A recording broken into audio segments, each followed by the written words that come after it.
Yeah, that's my Greg personal just said, Greg just said how much further. This can is you the get Board of back? Education But like meeting saying it's kind of the for which irony. adequate notice under the Open Public Meetings Act was provided by written notice on January 8th, 2018 to the Courier News, the Echo Sentinel, the Star Ledger, Tap into Warren, and the clerks of the Borough of Watchung Townships of Greenbrook, Long Hill, and Warren. Mr. Stiles, can we have a roll call? Ms. Barone? Yes. Mr. Collins? Here. Ms. Demizia? Yeah. Mr. Fahey? Here. Mr. Hayek? Here. Mr. Hunsinger? Here. Mr. Martins? Here. Mr. Morrison? Here. Dr. Shabilsky? Here. And Mr. Fennel. Yes. Stand please for the Pledge of Allegiance. I pledge allegiance to the flag of the United States of America and to the republic for which it stands, one nation, under God, indivisible, with liberty and justice for all.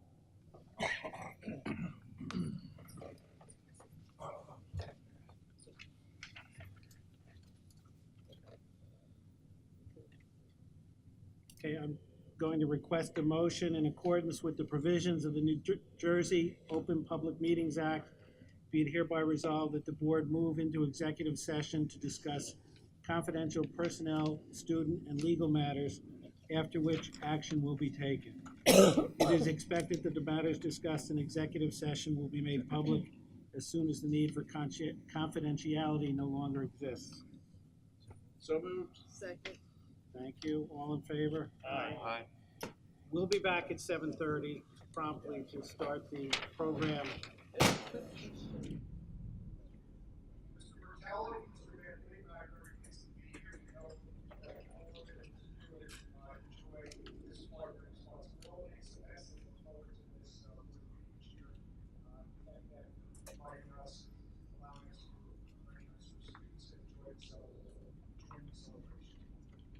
Begin with the National Merit Scholars. As many of you know, each year, undergraduates, when they take the PSAT, they enter into the National Merit Competition, scholarship and recognition. Typically, there are about 1.5 million entrants, and about 1%, 50,000 of those students who want to become semifinalists. To give you a little bit of a historical perspective, in 2012, we had 3 semifinalists, and we had 19 students overall recognized. This year, for the class of 2018, we had 15 semifinalists, and 68 students recognized overall. 15 semifinalists placed us first in the county for the first time, the 6th among all public comprehensive high schools, and 9 among all high schools in New Jersey. Particularly proud of our students, but also very grateful to our teachers. It's just further evidence of the excellent teaching and learning that goes on in the high school each day. What I'd like to do is just pull down the students. You hold your applause, we'll have them come down and stand and give a certificate. And then we'll give them around.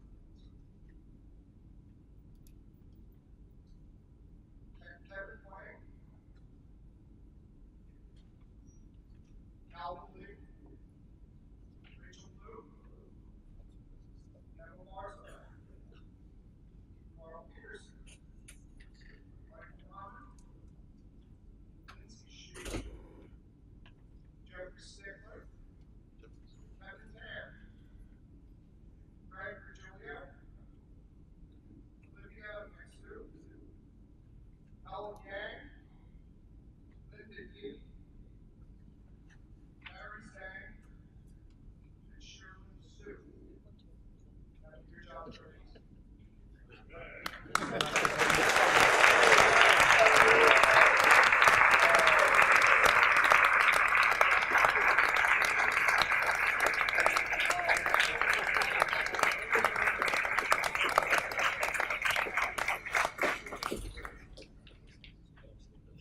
Thank you for being represented. Regeneron Science Counselors is another prestigious award. We just found out about this in early January. Last year we had a student who won this competition. We're very fortunate to have a student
This year we have a new club at the high school, speech and debate club. They had their first competition at 100 Central this past December.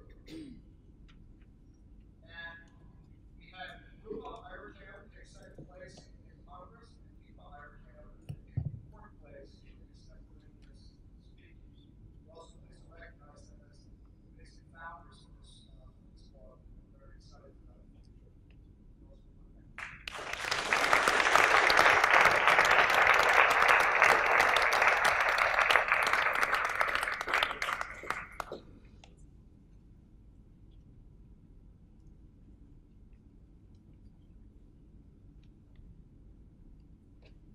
November 16th and 18th, JSA, Junior States of America, attended the Fall State Competition and Conference that brings students from across New Jersey and Pennsylvania to compete in resolution-based debates. Among the 11 students who attended, 3 of them were recognized by their peers with Best Speaker Awards in their respective debates. Those individuals were Thomas Hemsworth, Mike Mateo, and Mike Durkin.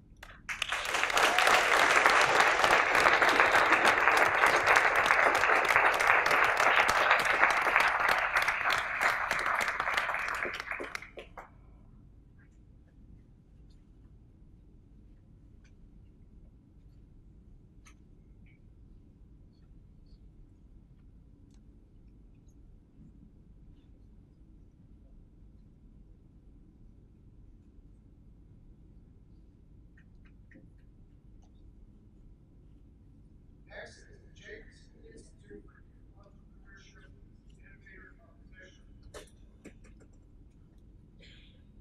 Senior Andrew Gibber was selected as one of 12 national finalists in this competition. The eligible students must write a one-page executive summary outlining a business plan and also prepare a 3-minute elevator pitch video for product or service. Business plan and relevant target market, business revenue model, competitive analysis of competing businesses, and key management personnel.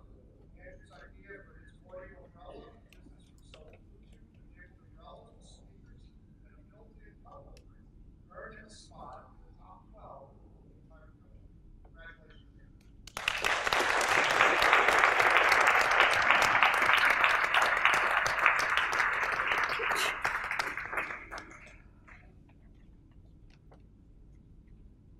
Mike Fratelli.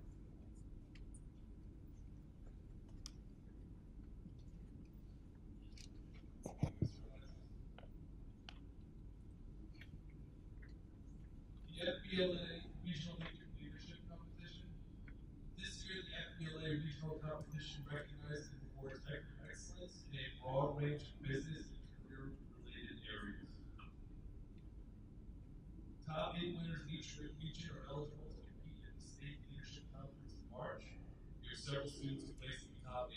They are, in accounting 2, 5th place, Ryan Murray, 6th place, Jillian O'Meara, 7th place, Forum Biden.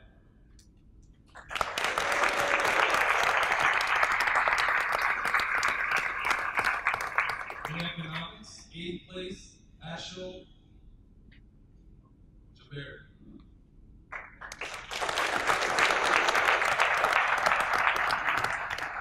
Introduction to business, 8th place, Jordan Youngsley.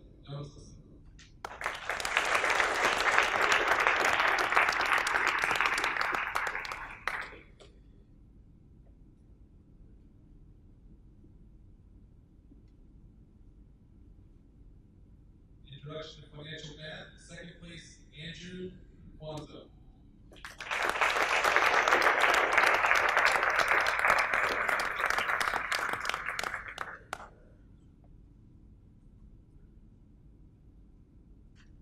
In journalism, 8th place, Depta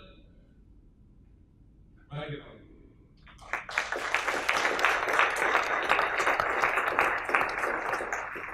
In networking concepts, 6th place, Dimitra Chang. In organizational leadership, 6th place, Apsara Rangarajan.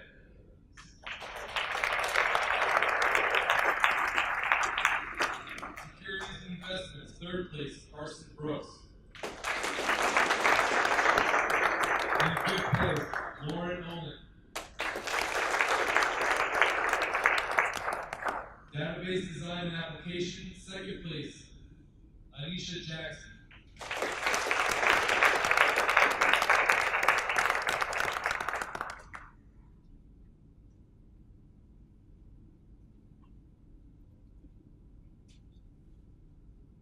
Word Processing, state qualifier, Rachel Lee.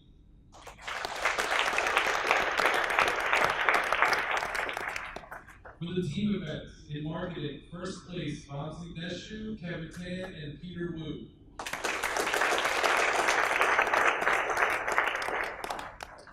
In sports and entertainment, fifth place, Sahil Patel, Andrew Gupta, and Andrew Song.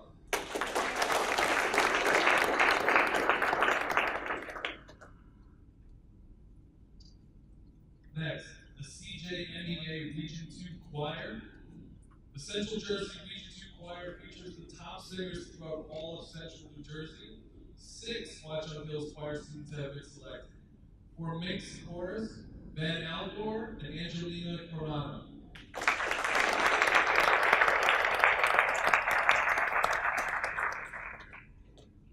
For treble chorus, Kiri Anthony, Christine Tanka, Summer Stewart, and Madalena Alfredo.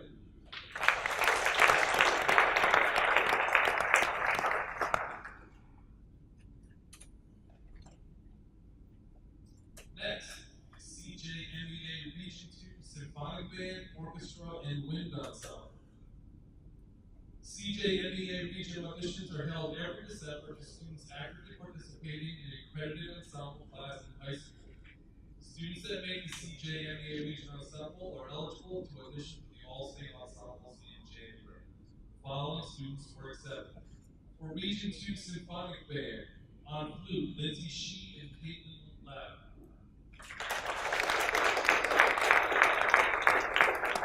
On clarinet, Katie Tan, Alan Wang, Olivia Zhu, and John Koblichuk.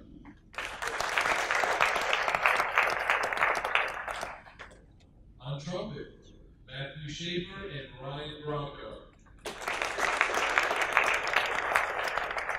On trombone, Christina Sarica. For Region 2 Orchestra, on violin, Tyler Wu, Catherine Kai, David Key, and Victor Hu.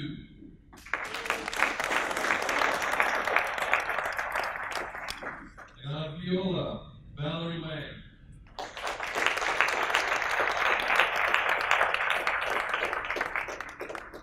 For Region 2 Wind Ensemble,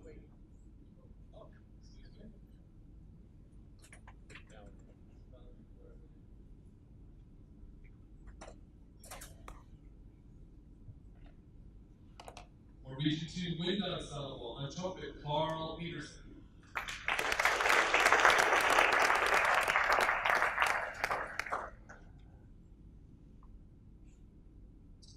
First chair oboe in both ensembles, Jeremy Quee.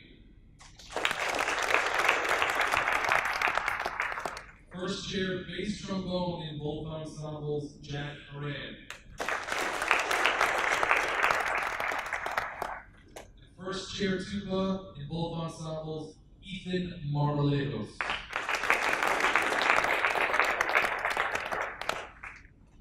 The Maplewood Glee Club Winter Concert Program. Each year, 2 students are chosen from the Watch Up Hills Fine Arts Program to design the cover of the winter and spring Maplewood Glee Club programs.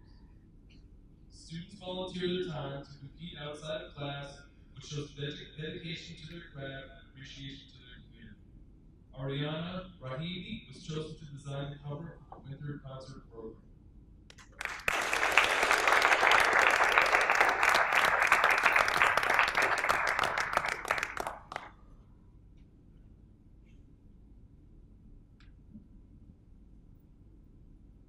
Next, the Fall 2017 Celebrating Art Yearbook. Celebrating Art is a nationwide art competition for students from K to 12. Student work is submitted digitally and chosen to be published in the fall or spring year. The following students have artwork published in the fall 2017 Celebrating Art Anthology: Daria Arena, Ruchi Biswas, Michael Burge, Edward Kai, Molly Davis, Isabella DeFrancisco, John Farley, Amanda Gainsler, Elizabeth Giatto, Caitlin Linton, Isabel Menendez, Sarah McCracken, Renee Wianowski, Daisy Portillo, Amelia Randolph, Anita Zadana, Alexis Shannon, Kaylee Spiteri, Marissa Sandler, Yvonne Tang, Carissa Zen, Amrita Verma, Bobby Wagman, Elizabeth Wilczewski, William Wu, Olivia Zhu, Michelle Yang, Sarah Young, and Natalie Zurich. Congratulations.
Finally, the 2018 High School Student Exhibition. The High School Student Exhibition at the Sally D. Francisco Gallery at Beaver Valley School was held on January 14th through February 4th. The exhibition will feature 2- and 3-dimensional artwork by students from participating schools in the area. The following students from advanced ceramics here at Watchung Hills were selected to participate: Cassette Apuzzo, Elizabeth Bruno, Caitlin Carroll, Caitlin Diorio, Abigail Gaelic, Laura Pecker,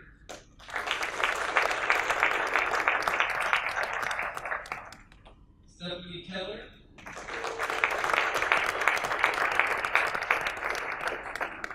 Ryan Kelly, Lucy Longobardi, and Emma Santa. Congratulations. That concludes the co-curricular and arts awards for tonight. I will now pass the mic to Coach Van Vliet for these fall sports. And while Mr. Van Vliet is getting up, you can go ahead and come up. I'm interjecting for a second. I didn't get the opportunity to welcome everyone at the beginning of the evening. As Mr. Fallon said, this is one of our favorite nights of the year where we truly get to celebrate what makes this district so great. And it's, amazing. I'm always in awe of all of your talents and accomplishments. And I would also like to recognize all of your parents who are here this evening, because I know that your commitment means that they make a commitment as well.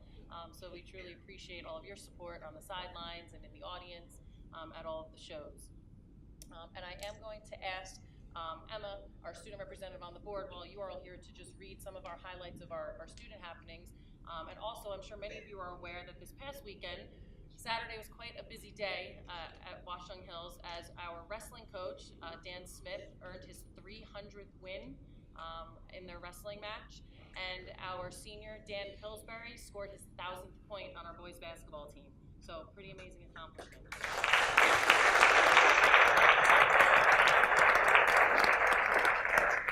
So now I'll turn it over to Emma. All right, hello everyone. In student achievements, senior Vincent Dye has been named a top 300 scholar in the 77th Regeneron Science Talent Search. The Regeneron Science Talent Search recognizes excellence in teaching and school support of individual student research. In addition, our school will receive an award of $2,000 to be used to support advancement of math and science opportunities for our students. In club news, the Interact Community Service Club has successfully visited various nursing homes in our area, Brandywine, Brightview, Sunrise, and the Chelsea over the past few months, building strong relationships with great people. In addition to this, the Interact Club's Community Connect is working with the Plainfield School District's elementary schools. They held a book drive to support literacy development. This was ran at Watchung Hills and Warren Middle School. Action Against Hunger works bi-weekly, donating items to create bagged lunches for the local Market Street mission for those in need. Every other Tuesday, students join together to make these meals and bring them to Market Street. The Junior Statesmen of America Club held a successful volleyball tournament as a fundraiser, and over 100 students attended. JSA will also be holding a mini conference at the school on February 10th. The event is open to all schools in all grades. The club will be attending the annual Mid-Atlantic State Winter Congress in Washington, D.C. from February 23rd to February 25th. The All School Council is sponsoring random acts of kindness throughout the month of February. Also in February, the ASC will be hosting a prom fashion show on February 21st and be selling Valentine's Day grams. The Senior Grade Level Council hosted their Skylar the Hypnotist fundraiser on Thursday, January 18th, bringing a large audience and raising $600. In school events, on January 10th at 7 o'clock in the PAC, Watchung Hills hosted a free presentation for the community, The Chris Herron Story. This was a moving presentation by former NBA player Chris Herron, who shared his story of drug addiction, drinking, and subsequent recovery. 21 students were inducted into the Tri-M Music Honor Society on January 11th at 7 o'clock in the Watchung Hills Performing Center. The guest speaker at the ceremony was Robert Morrison, community leader, Watchung Hills Board of Education member, and longtime supporter and advocate for music and arts education. Mr. Morrison is widely recognized as one of the nation's leading researchers and advocates for arts education. Mr. Morrison spoke to the students about his journey of promoting music education and the responsibility the students now have to work alongside him as lifelong advocates of the music. The NHS students collected over 900 school supplies for Deirdre's house and dropped them off on January 12th. There were approximately 16 boxes full of donations. Deirdre's house is in the center of Morris County for child victims of abuse and or neglect, and for children that have witnessed domestic violence. These supplies will ensure that the children have everything they need to be successful in school. The collection was organized by Julia Waldman and Emery Jocknow, the president and vice president of NHS. The collection was a huge success. In sports news, this is a very exciting winter season for our Warrior teams. The boys basketball team has 8 wins and 5 losses. The team is enjoying a successful season and proud of teammate Dan Pillsbury as he scored his 1,000th career point on Saturday against Timothy Christian. Special dates coming up are February 2nd, Juan Carlos Cruz Night, and February 6th, Senior Night. Our girls basketball team has 10 wins and 1 loss. This team is on fire, only falling once to Montgomery. They will be celebrating their Senior Night on February 1st. Our bowling Warriors are preparing for upcoming tournaments beginning in February. Our fencing season started off as the boys were the Somerset County Champion runner-up recipients. The girls took 2nd place and the boys took 4th in this past weekend's district champions. Our hockey team is working hard on the ice as they hone their skills individually and as a team. They celebrate Senior Night on Saturday, January 27th, as the Warriors take on Bridgewater Raritan at the Rock Ice Center. Thank you, Emma. And just before Mr. Van Vliet goes on, oh, I'm sorry. I thought you were. Sorry, if Eris was here, it wouldn't have. Our indoor track team has been traveling far and wide as they compete at venues such as Lehigh University and the Bennett Center in Toms River. Our swim team is gaining strength as they work hard to increase their speed and performance. They will be celebrating Senior Night on January 30th at the Morris Union Jointure Commission pool in Warren. Our wrestling team is undefeated and are a force to be reckoned with. The Wrestling Warriors are the 2018 Somerset County champs, noting Rob Somm, Justin Hayward, Vincent Mattiliano, and Jacob Sasel. Coach Smith has achieved his 300th career win this past weekend's quad. Dan Miller, Rob Somm, Justin Hayward have all achieved the 100th win mark this season. Now I'm finished. Thank you. I just want to, on behalf of the board, express our appreciation, both to the students who are involved in extracurriculars and athletics and their parents. We're, as Liz said, we are amazed at your achievements here. One of the things, I've been on this board a number of years, we like to support all the extracurriculars because year in and year out, we've got 85% of our students involved in one form or another of extracurriculars. We think that says a lot about the students and a lot about our 4 towns. So thank you all for coming out tonight. Now I'll turn it back to Mr. Van Vliet.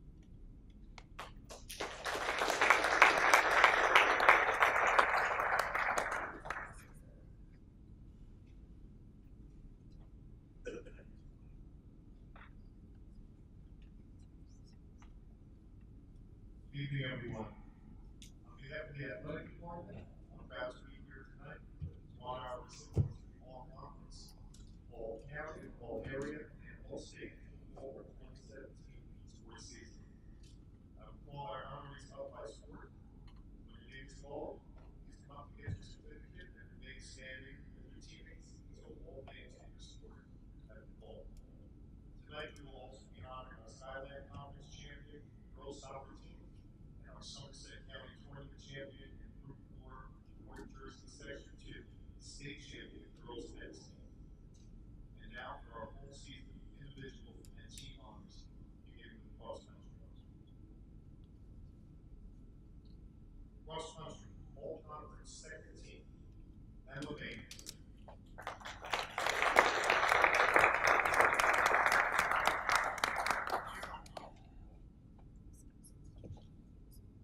All conference first team, Laura Bates.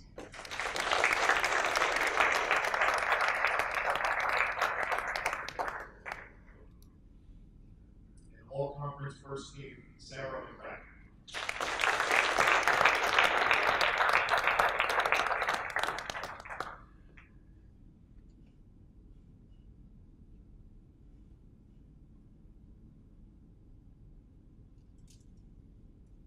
Field hockey. All conference first team and all county second team, Alexis Beechner.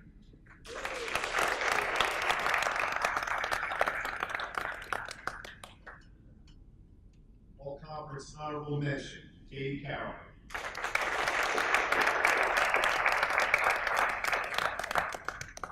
All conference first team, Maggie Farrell.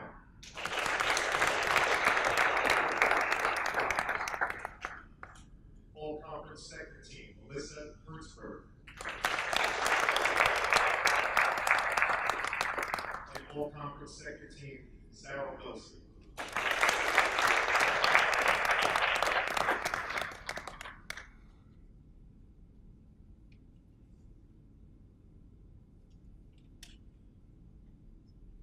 Football. All conference honorable mention, Kevin Badger.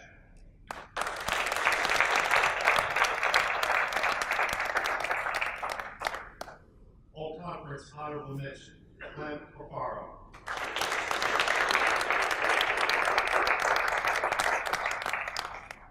All conference second team defense, Adam Claxton.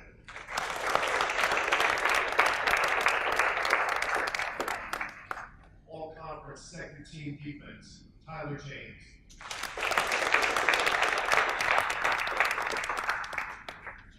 All conference second team defense, Mike Miller.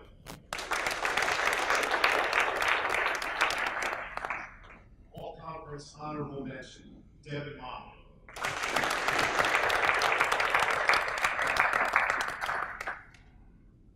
All conference first team defense, all area 13, Jeff Posey.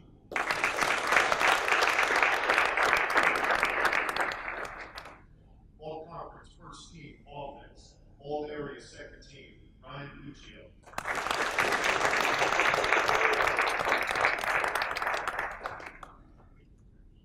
All conference second team defense, Jack Todd.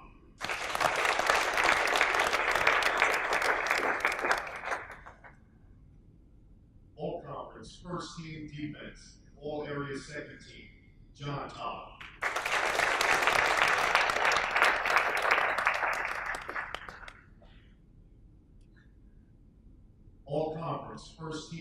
defense, Xavier Horn.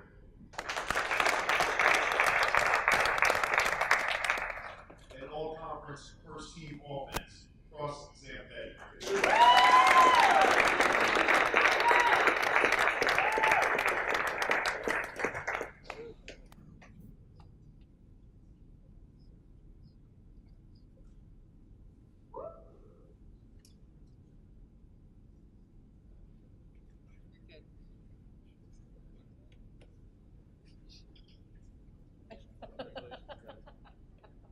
Gymnastics. All conference first team bars, all conference first team vault, all state vault, Morgan Durant.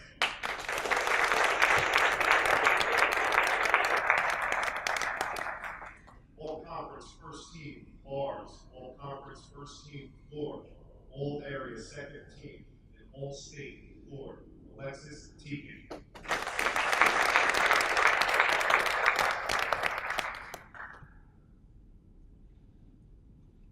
Boys soccer. All conference first team, Sean Cagnetta. All conference first team, Gabrielle Herrera.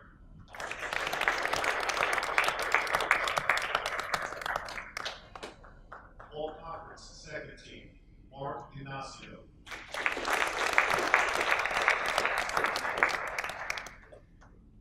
All conference second team, Davin Lee.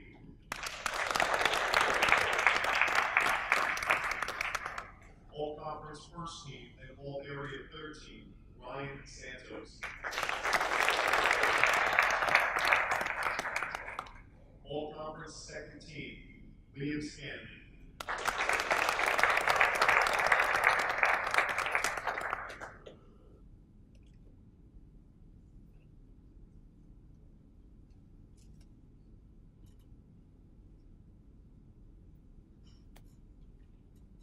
Girls volleyball. All conference honorable mention, Jillian Chan. All conference honorable mention, Alyssa Galvin. All conference first team, Sierra Webbleton. And all conference second team, Melissa Prince.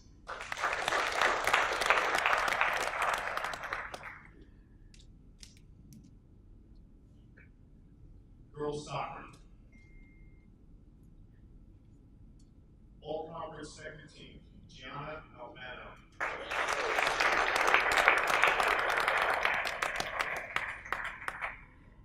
All conference first team and all state third team, Jessica Carrieri.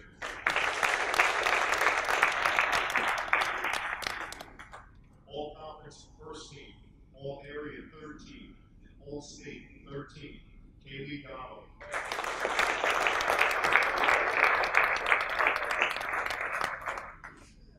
All conference second team, Chloe Ferreira.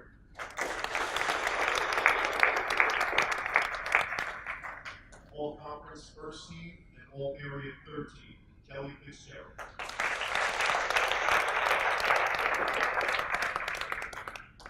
All conference first team, all area third team, Lindsay Ford.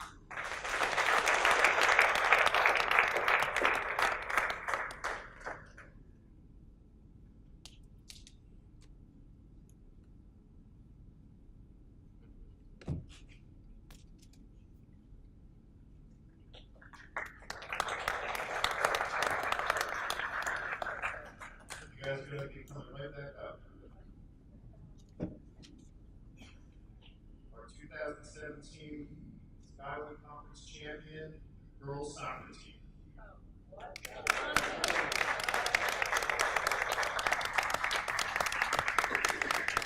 Gianna Alfano. Katie Ball. Jessica Carrieri. Patty McMillan. Lauren Foss. Jamie Donovan.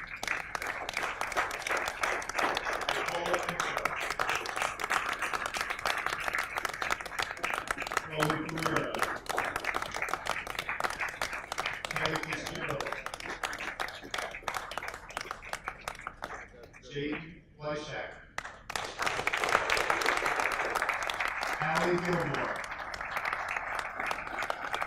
Julia Hollywood. Sandy Hoffman. Emily Morris. Gabriella DeVola. Isabella Perez. Alexis Pinzon. Lexi Calder. Leslie Senna. Carolyn Teixeira. Ariana Valenti. Lindsay Wolf. And Sarah Young. Congratulations to the 2017 Girls Hockey National Conference champions.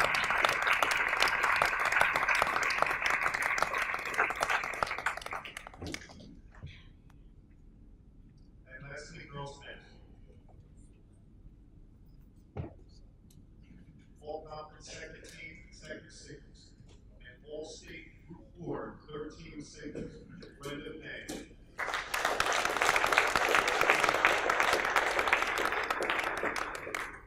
All conference second team, first singles. All state group 4, first team singles. All state second team, Sydney Sharp.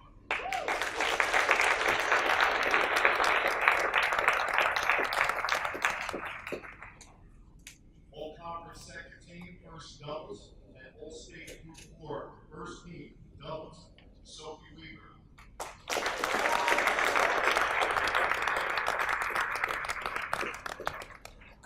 All conference second team, first doubles, and all state group 4, first team doubles, Caitlin Yang.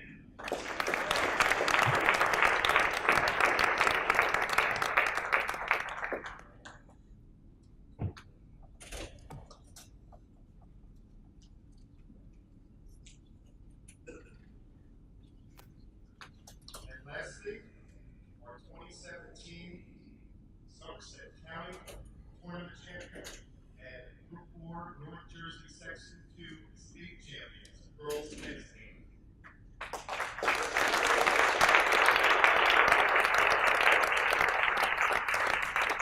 Ruchi Biswas.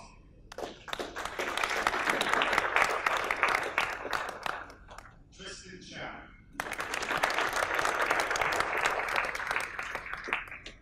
Emily Fleming. Caitlin Morris. Caitlin Park. Brenda Pang.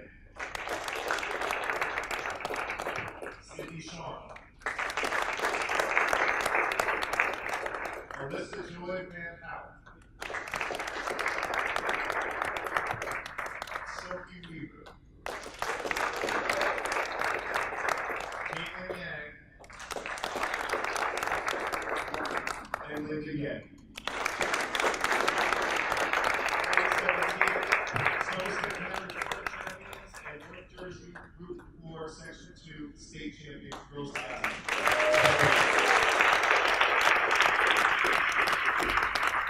I've got a round of applause for all of our fall postseason athletics. Thank you. Okay, we'll now go back into the regular order on the agenda, and I'll ask Ms. Jewett, any superintendent's comments?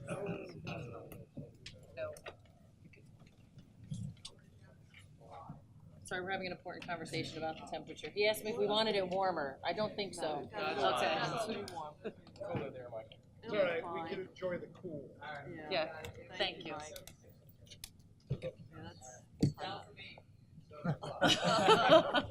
Thank you, Michael. I appreciate it.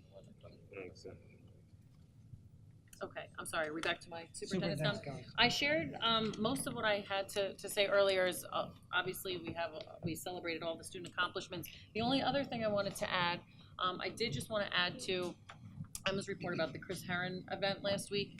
We had nearly 700 attendees there. So the bottom level of the pack was nearly full. It was a very well received event, and it's really, it's the first of many events that we plan on doing. Our next event we're looking to hold March 6th, which is going to have a panel of speakers, and you'll actually hear more about that at our February 20th board meeting. We are going to have some of our staff members here to give a brief presentation on all that we are doing around wellness, specifically with regard to what is actually already included in our health curriculum, and then the additional events and other offerings that we have for both parent and student education beyond that. And then the other event that happened this weekend, it was a very busy weekend here. So Saturday we had the athletic events going on, and on Sunday we had approximately 80 students attend our first annual hackathon. And for those of you that may not know what a hackathon refers to, it's a full day coding event. And it was really remarkable to be here on a Sunday and see 80 young people voluntarily in school on a Sunday for about 4 to 5 hours, very engaged and captivated. And we had middle school students here as well as high school students, in addition to the Rutgers students who were here helping to facilitate the sessions. So it was a really, really great event. And it's leading into, they've now started planning our second annual TEDx event. If you remember, we had a TEDx youth event here last year at the end of the school year. So the folks who, the students who planned our hackathon are now moving into working on planning TEDx. So it was a really, really nice event for our students. And that's all. Okay, and I would just like to remind fellow board members and others that Tim Stice has his presentation before the Somerset County School Boards Association meeting this Thursday. That'll be over at the Somerset County VOTEC in Bridgewater. There's still time to sign up if you want to be there to support Tim. Tim, now to you. I feel pressure. Thank you, Mr. President. Just a couple of things I wanted to point out. One, in your packets, I added the December activity, the up through September activity for the Food Service Enterprise Fund, which is the cafeteria.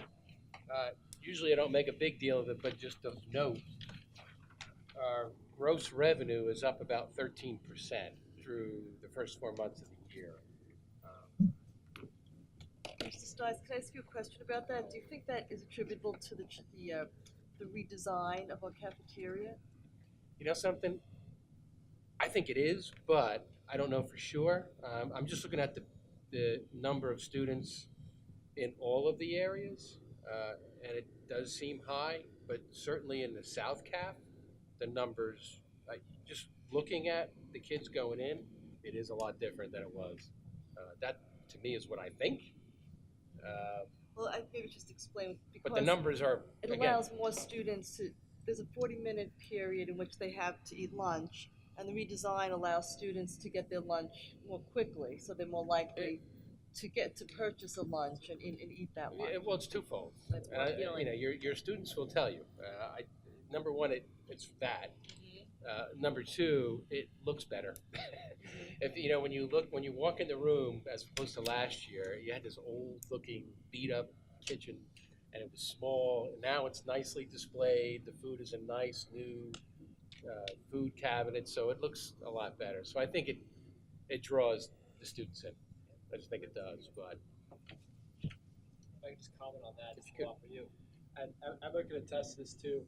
Last year when we were juniors and the North Cap was done, You were mad at us. We would sneak into the North Cap just to use it because it looked a lot nicer. And now Not you, Freddie, correct? Of course not. But now that the South Cap is done, a lot more people use it. It's more welcoming. It's just a nicer environment. You feel like you're getting better food just from the atmosphere. Thank you. And the second thing I just wanted to add was at the next Board of Education meeting, I do the preliminary budget. That's the first kind of discussion on it. The one thing I did learn today, which is a possibility, I don't know if anybody else has heard this, but I heard that they are going to delay the state aid till mid-March from what I'm hearing. Again, may not happen, usually does with a new governor, but that's not going to delay our approach to the budget because we're pretty much on schedule. State aid is not a tremendous number in terms of revenue for us, So we're just gonna keep planning as if, you know, state aid will be flat, but then, you know, whatever, we'll just make sure that we're prepared for the unthinkable that may happen, and hopefully will not, but, so that the next board meeting is our first, discussion of the budget, just to let you guys know. That's it. Thank you. Emma, I cut you off before. Do you want to say anything else? I don't think I have anything else to add. I think that report was pretty comprehensive of what's going on at Watchung House. I wish I had mentioned Hills Hacks while everyone was here, though. That, from what I heard, went amazing. I wish I could have attended.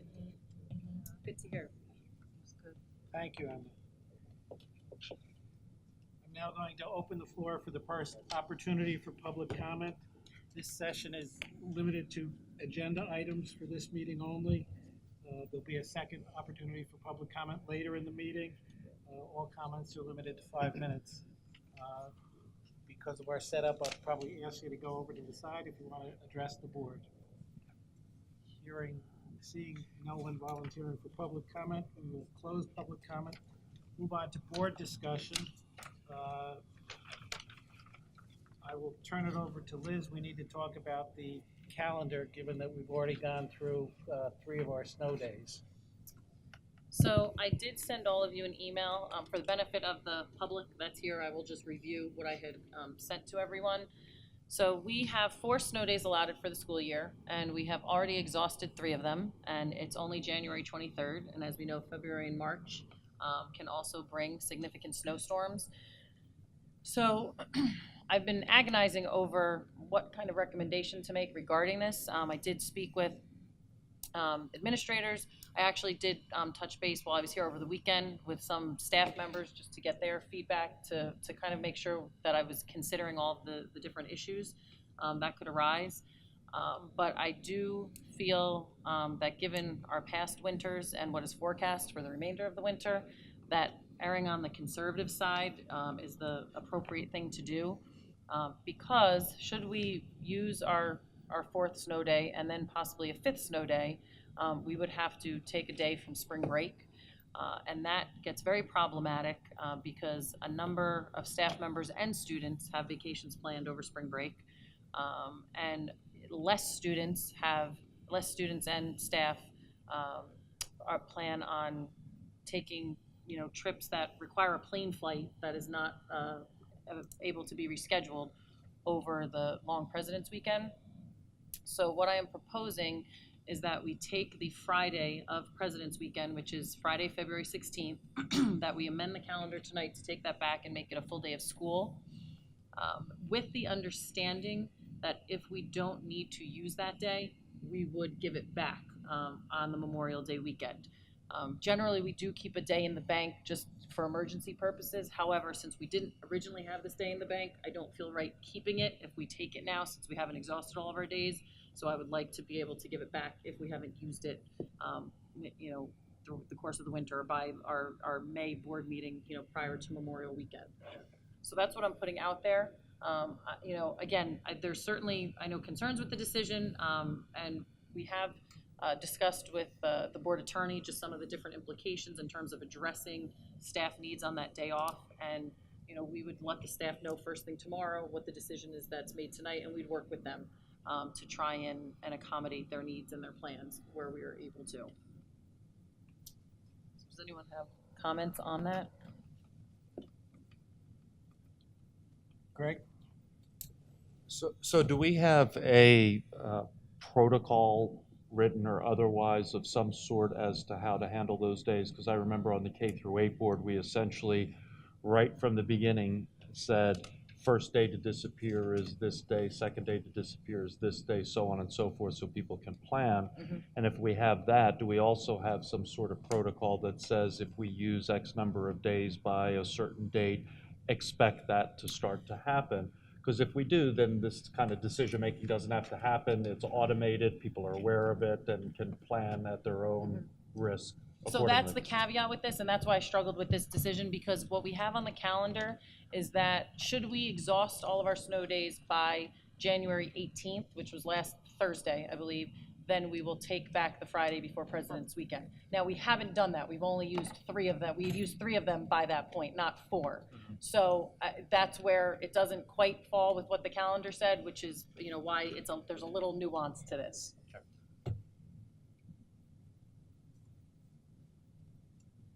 Anyone else? Do we need a vote on this? We have a walk-in resolution, so we can hand that out to the board. It would be with the A's. Well, since this wasn't clearly on the agenda, I'm just going to briefly open it back up for public comment. In case you want to say anything, Ken? And Ken did speak with me today, and I'm sure Okay. we'll follow up, so Okay. we did have a conversation. All right. Okay. Okay, oh, I didn't pass it down. There you go. And if anyone wants to copy here, I'll take 1, 2, just so I have it. Sorry, Tim, I don't want you to take it. No problem. I'm considerate that way.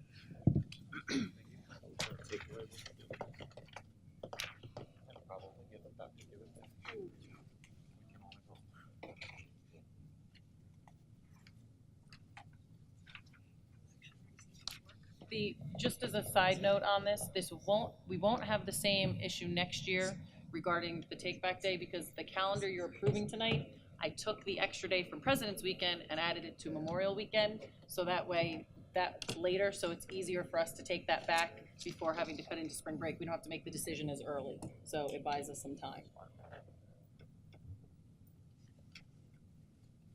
And then I believe all 4 of our K-8 districts are doing the same thing, so I got them all to shift to the longer Memorial Weekend. Yes. Are the K through 8 doing the same thing with the Friday, or? No, because they have the luxury of changing their last day of school because they don't have graduation like we do. So if they have additional snow days, they just add them on at the end of the year. So and similarly, like when we gave back a day at Memorial Weekend a couple of years ago, they didn't do that either. They just took them off at the end of the year. Does that change cost in busing at all, since bus is going to be out part of the time for K through 8, but not for the high school and vice Good versa? question for Tim. Yeah. When the schedule's down the line, it does make it a little trickier. Well, meaning we won't have school at all. They won't be running for us that day. Greg's asking, does that affect our cost? I don't know about cost. Or, I mean, I'm sorry, we will be here that day and they won't. So they'll be running for us, but not for the K-8s. Yeah, I'm sure I have to check. Don't know. Good question. That's a good question.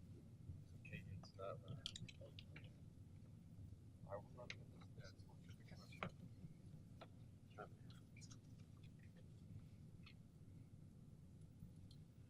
Okay, moving on, the next item on the agenda is discussion of addendum items. Addendum items are A8 through A18 and C9 and C10 and D11 through D12. These are things that weren't discussed at the last meeting. Does anyone have any questions or things they want to bring up with regard to the addendum items?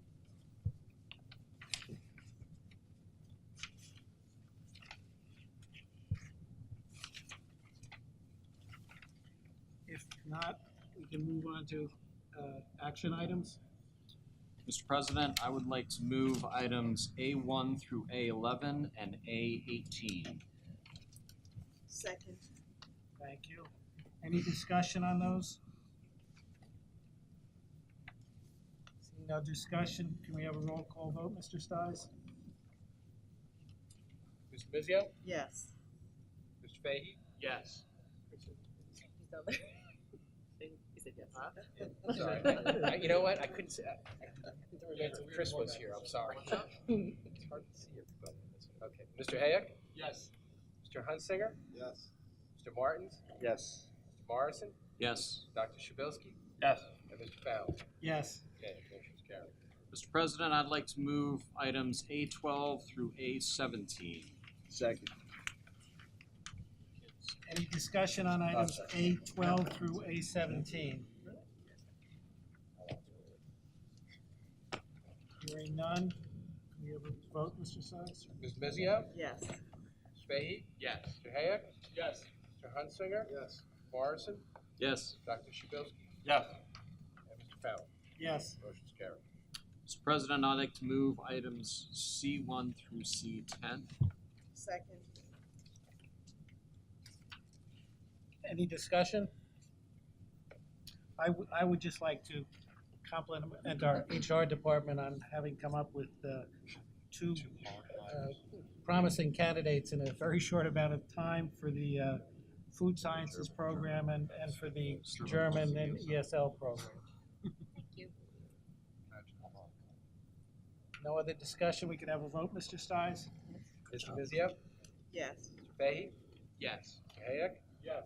Mr. Hunsinger? Yes. Mr. Martin? Yes. Mr. Morrison? Yes. Dr. Shabilsky? Yes. And Mr. Fallon? Yes.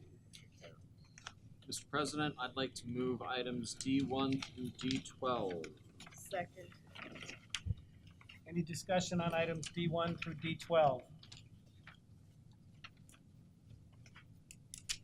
Hearing none, Mr. Stiles, can we have a vote? Mr. Mizio? Yes. Mr. Fahey?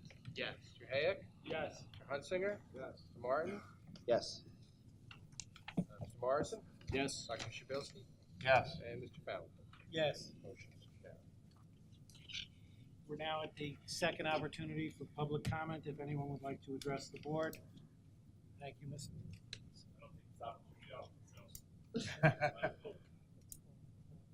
Hello, Ken Carnes, President of Washington Regional Education Association. Pete, you gave me the opportunity before, and I wasn't planning on saying it, and I did just want to say, mostly that was because I shared my concerns with students earlier today, and he spoke, and I did want to, make the board aware that that I've been in trust with faith that we can continue these conversations, that there's no real need for me to make a comment here, but I did want to express that was the reason why, and that I'm looking forward to continuing these conversations, in particular, also at Ed Council, where we can make policy that hopefully can limit disruption. I appreciate Dr. Shabilsky's comments about ensuring that we do have a procedure in place that people can expect what the schedule will be both this year and next year. And I appreciate, of course, the difficult nature of this issue and the extenuating circumstances and avoiding disruption as much as possible. And I look forward to continuing those conversations both with Liz and both at Council so that we can ensure as little disruption as possible and more importantly, ensure that there's a policy that's set. Try to follow. Thank you, Ken.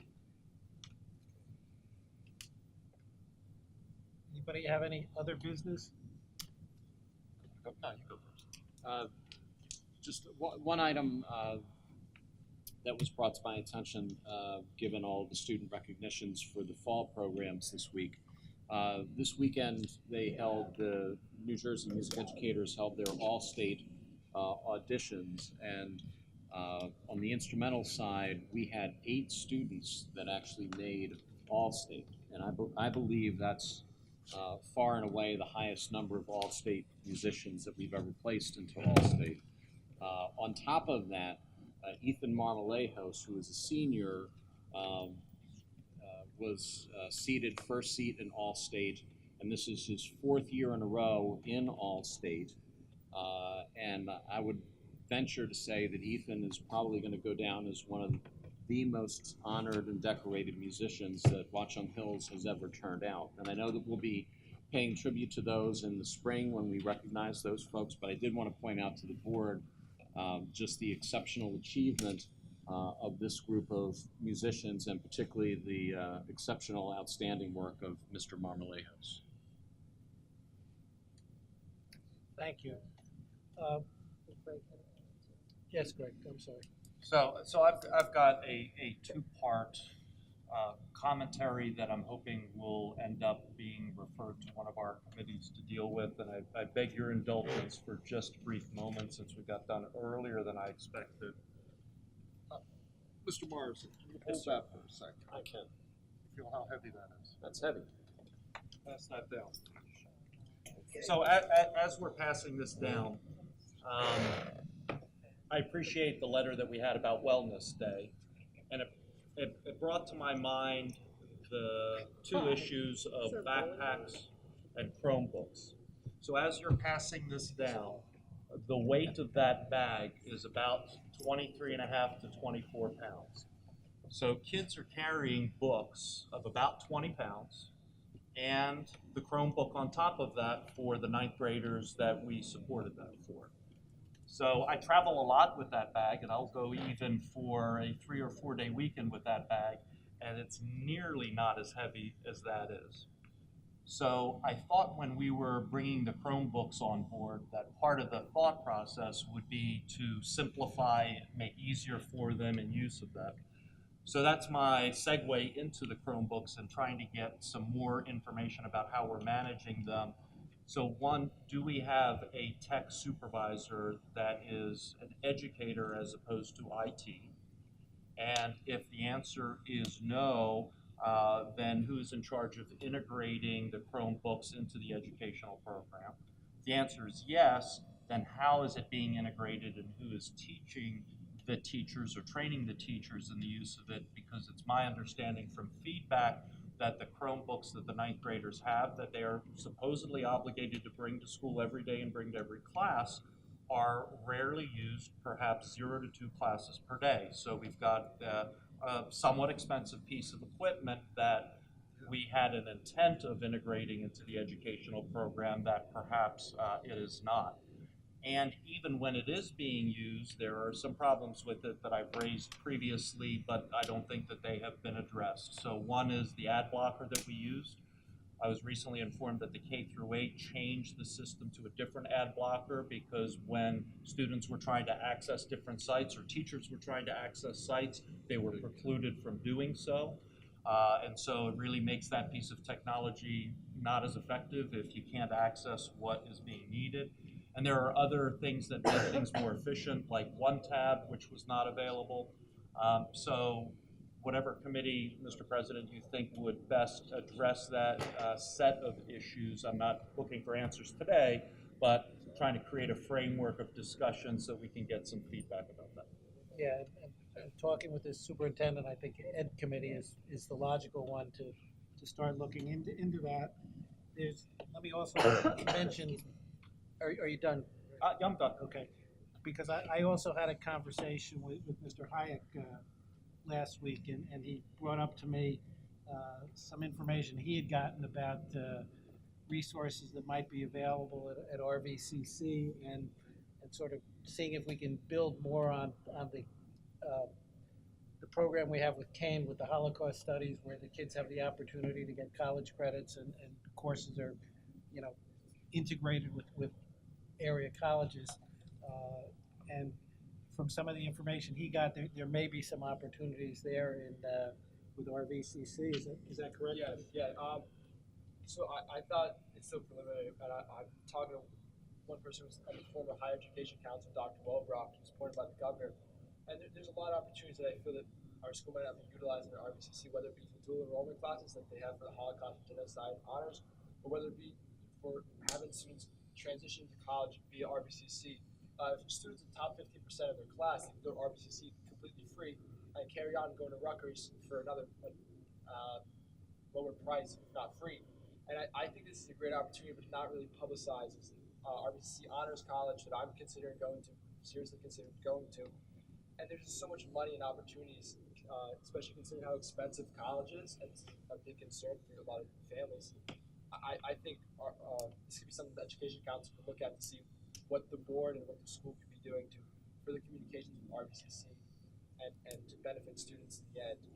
And after we spoke, I did speak with the superintendent, and she'll say there are some other things we're already doing, but There's one of the obstacles we ran into with RVCC's dual enrollment program is it's similar to the Syracuse dual enrollment program, where they require the staff member to have a master's in the content area in order to teach the course. But there are actually some other avenues we're looking at with RVCC. One of the things that we had our strategic plan update meeting today with the committee chairs, and this is a very, very, in its very infant stage. I mean, I hesitate to talk about it because it just got mentioned today, but one of the things, I'm saying this as the, but so, awesome.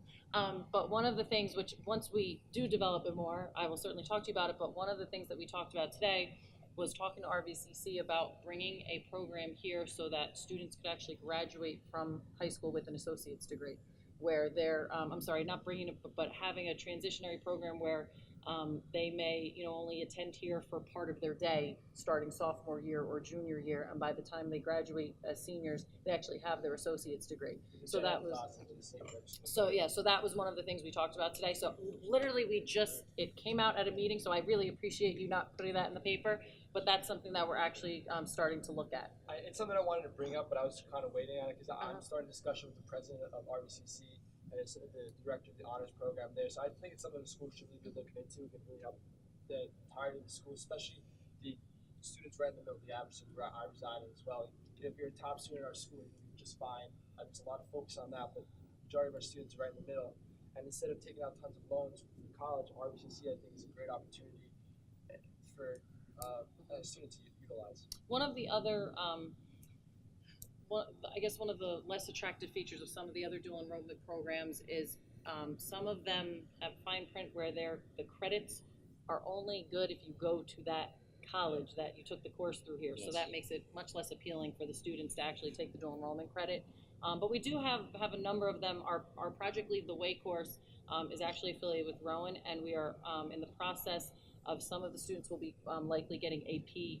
Our program will be getting AP recognition, so they'll actually get AP credit on their transcript for the Project Lead the Way courses. So so that's an ongoing conversation that the administration has had, Freddie. It's actually in the strategic plan, so it's something that we're looking to expand. And the other item will certainly be, we have technology falls under Education Committee, and we have, so to answer just part of your question, Brian Baychek and Mike DeLessio are our two technology folks. Brian being the hardware managerial side and Michael DeLessio being the instructional side. So they've come to our Education Committee meetings before to talk about this, and that's something that we've talked about before at meetings, but I'll make sure that it's and you have the chair sitting next to you of Education Committee, so we'll certainly make sure that makes it on an upcoming agenda, especially as we're budgeting for next year.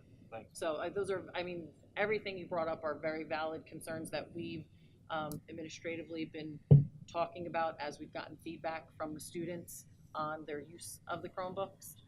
And then the carrying it around piece is an additional issue.